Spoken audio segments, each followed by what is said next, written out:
నాటక రచయిత, play right. నాటక రచయిత కావటం ఎలా?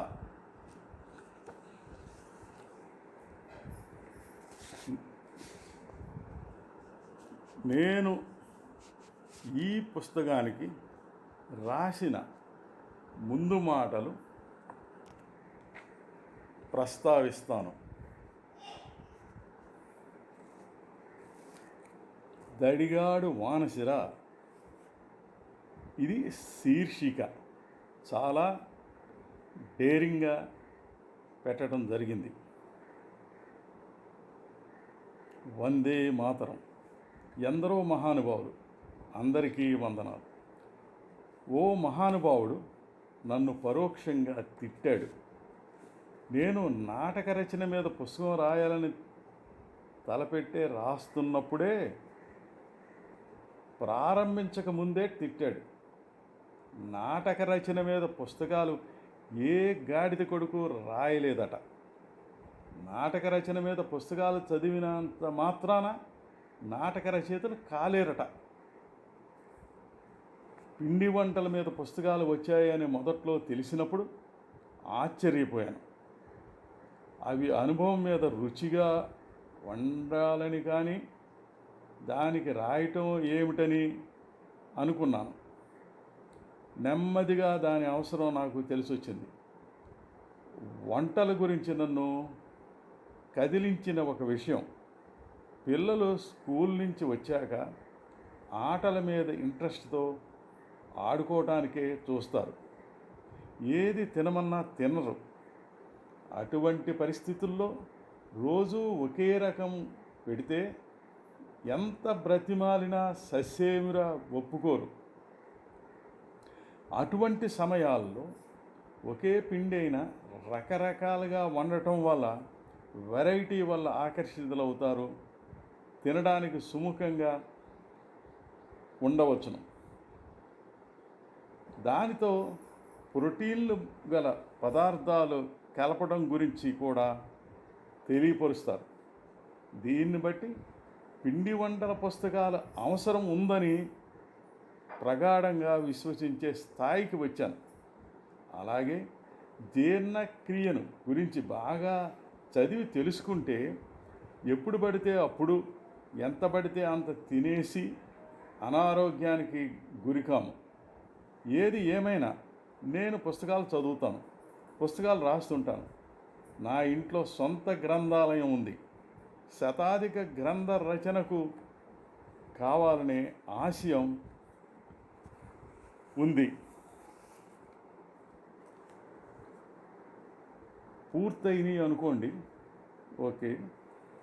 నేను ఎవరినైనా ముందుగా కోరుకున్న దాన్ని బట్టి ధనవంతుడు కావాలన్నా ఆరోగ్యవంతుడు కావాలన్నా ముందుగా సంబంధిత పుస్తకం ఒకటైనా చదవమంటాను. సంపాదించటం మీద, ఆరోగ్యం మీద చాలా పుస్తకాలు వచ్చాయి. నేను కనరు వినరు మూర్ఖులు ఆరోగ్యకరమైన ప్రయోగాత్మక నాటిక ఆరోగ్య సూత్రాలు అనుసరించే వ్రాశాను. ఆరోగ్య పుస్తకాలు చదివితే, ఆచరిస్తే తప్పక ఫలితం ఉంటుంది. ఉదాహరణగా డయాబెటిక్స్ ఉన్నవారు పుస్తకం చదవటం వల్ల సంబంధిత పరిజ్ఞానం కలిగి తగిన జాగ్రత్తలు, ఆహార నియమాలు పాటించవచ్చును. ఏమైనా సంశయాలు కలిగితే అవి మాత్రం డాక్టర్ని అడిగి తెలుసుకోవచ్చును. అన్ని విషయాలను డాక్టర్ నుంచే తెలుసుకోవటం కష్టం. క్యూలో ఇంకా ఎందరో రోగులు ఉంటారు. డాక్టర్ అందరికీ క్లాస్ తీసుకోవటం కుదరదు. అందుకే పుస్తకం చదవాలి. చదివితే రోగం తగ్గిపోతుందా అని మూర్ఖంగా ప్రశ్నిస్తే నా సమాధానం ఒక్కటే: నీకు ప్రయోజనం లేదనుకుంటే చదవటం మానేయి. పొందాలని ఆశించి చదివే వారిని చదవనియ్యి. వారిని చెడగొట్టకు. మైథునం గురించి కూడా పుస్తకాలు ఉన్నాయని తెలిసి మొదటి క్షణంలో ఆశ్చర్యం కలగవచ్చును. ఆ విషయాల మీద పుస్తకాలు ఏమిటనిపించవచ్చును. మ్యారేజ్ మాన్యువల్ చదివితే తెలుస్తుంది ఆ పుస్తకం అవసరం ఎంత ఉందో. పుస్తకాల నుంచి ప్రయోజనాలు పొందేవారు పొందుతూనే ఉన్నారు. కథలు, నవలలు, కవితలు రాయటం మీద పుస్తకాలు ఉన్నాయి. నాటక రచన మీద పుస్తకాలు లేకపోవటం దురదృష్టం నాలాంటి కొందరికి. అందుకే ఈ నా ప్రయత్నం. ఆంగ్లంలో చాలా పుస్తకాలు ఉన్నాయి. నా రచనకు ఆధార గ్రంథం థియేటర్ రాబర్ట్ కోహిన్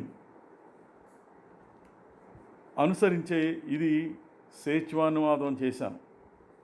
అరిస్టాటిల్ ఆంగ్ల నాటకకర్తలకు, భరతముని మన భారతీయులకు మార్గదర్శకులు.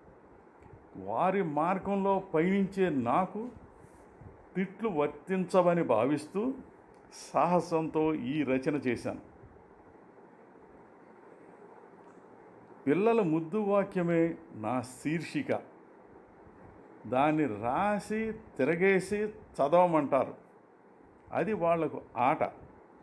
మరి నాతో అన్న మహానుభావుడికేమిటి?